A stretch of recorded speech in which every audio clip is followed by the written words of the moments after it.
নমস্কার বন্ধুরা, কেমন আছেন সবাই? আশা করি সবাই খুব ভালো আছেন। আসমিতা রাসইতে সবাইকে স্বাগত জানাই। আজকের রেসিপি নবরত্ন। নবরত্নতে আমরা যে সকল সবজিগুলি ব্যবহার করেছি সেগুলোই আমরা প্রথমে ধুয়ে কেটে রেখেছিলাম।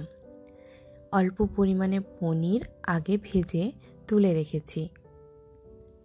এবার কড়াই গরম করে কিছু সবজি আমরা ভেজে নেব। প্রথমেই নুন ও হলুদ দিয়ে কাঁচা কলাগুলো লাল করে ভেজে তুলে রাখব।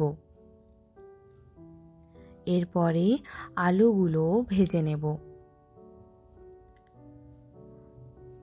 আলুগুলো লাল করে ভাজতে ভাজতে আমরা এখানে মশলাটিও রেডি করে নিচ্ছিলাম। নবরত্নেতে আমাদের লাগবে রসুন আদা বাটা। তো এখানে আমি 1 ইঞ্চি মতো আদা আর 7 থেকে 8 কোয়া মতো রসুনের ব্যবহার করেছিলাম, আর একটি বড় সাইজের পেঁয়াজ ছোট করে কেটে নিয়েছিলাম। সমস্ত সবজি বাটাবাটি কাটাকুটি শেষ। ভাজার মধ্যে বেগুনটি বাকি ছিল, সেটিও ভেজে তুলে রাখলাম। তো দেখো, আলু, কাঁচা কলা আর বেগুন ভেজে তুলেই রেখেছি। এবার কড়াইতে অল্প পরিমাণে তেল দিয়ে কেটে রাখা পেঁয়াজগুলো ভালো করে লাল লাল করে ভাজবো।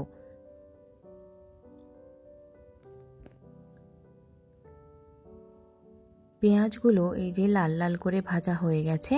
এবার আমরা বেটে রাখা আদা ও রসুনটিও যোগ করে ভাজবো যতক্ষণ না পর্যন্ত আদা রসুনের গন্ধ চলে যাচ্ছে। আদা রসুন পেঁয়াজ ভালো করে ভাজা হয়ে গেলে এখানে একটি মিডিয়াম সাইজের টমেটো কুচি করে কেটে যোগ করব।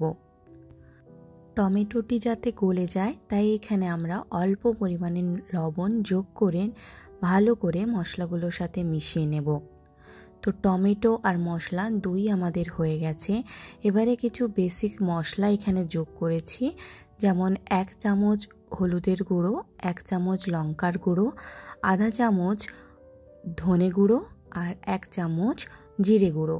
মশলাগুলো ভালো মতো মিশিয়ে একটু ভাজা ভাজা করে নেব। তারপরে অল্প পরিমাণে জল দিয়ে মশলাটি একটু কষিয়ে নেব।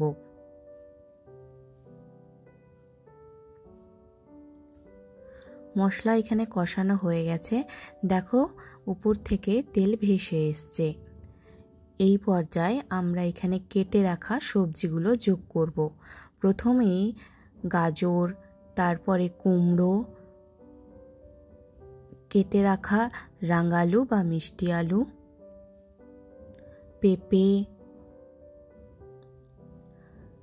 এবং বাঁধাকপি দিয়ে ভালো করে নেড়ে ঢাকিয়ে রান্না করব।